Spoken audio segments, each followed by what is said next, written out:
Issue তৈরি করে, সেই ইস্যুকে ডাইভার্সনের দিকে নিয়ে যায়। এখন আবার এটাকে তারা ওই একই আরেকটি তাদের একটা প্রজেক্ট। পাকিস্তান আমলে কমিউনিস্ট পার্টিকে নিষিদ্ধ করা হয়েছিল। বাম রাজনীতি যারা করতো, আমাদের মির্জা গোলাম হাফেজ সাহেব থেকে শুরু করে আপনার হাজি মোহাম্মদ দানেশ থেকে শুরু করে, তারা সব দেশ ছেড়ে চলে গিয়েছিলেন, ভারতে আশ্রয় নিয়েছিলেন প্রায় 2 বছর।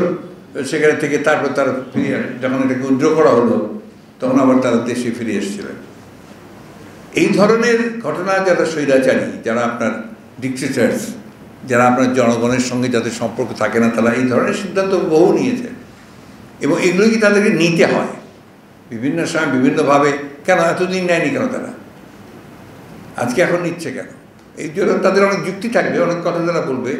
আমরা যে কথাগুলো বলছি এই জন্য তারা আবার অনেক কথা বলবে, তাতে আমাদের কিছু যায় আসে না। আমরা খুব পরিষ্কার করে বলি যে আমাদের বক্তব্যে আমরা খুব পরিষ্কার, আমরা বিশ্বাস করি আপনার বহুদলীয় গণতন্ত্রে। আমরা বিশ্বাস করি যে যারা যারা এখানে রাজনীতি করে তাদের অধিকার আছে রাজনীতি করার। এখন জনগণের দায়িত্ব হচ্ছে সেটা যে কার রাজনীতি সে গ্রহণ করবে, কার রাজনীতি সে গ্রহণ করবে না। এর জন্য যেটা দরকার সেটা একটা অবাধ সুষ্ঠু নির্বাচন, অবাধ নির্বাচন।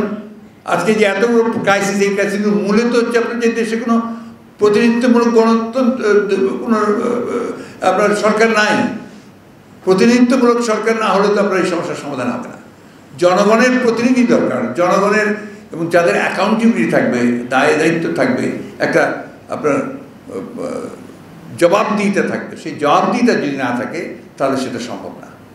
আজকে এই সরকারের কোনো জবাবদিহিতা নেই, তারা কোনো মতেই আপনার তাদের কোনো বৈধতা নেই, তারা কোনো নির্বাচনে নির্বাচিত হয়ে আসেনি।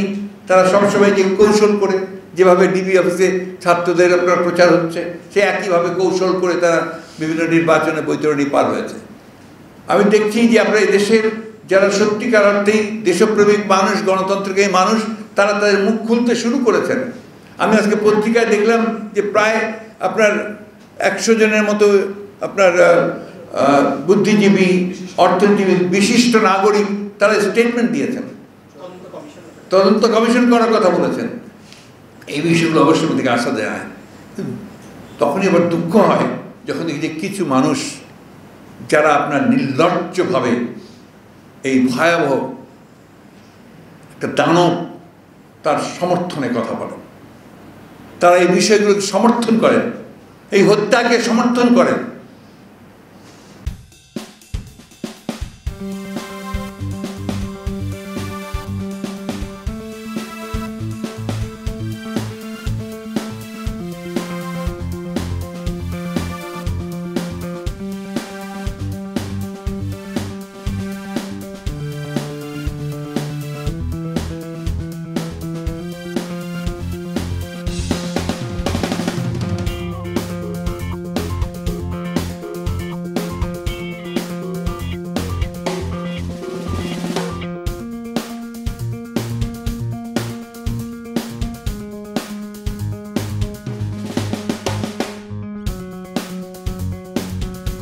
এখন জন্ম সনদ দিয়ে খোলো বিকাশ স্টুডেন্ট অ্যাকাউন্ট।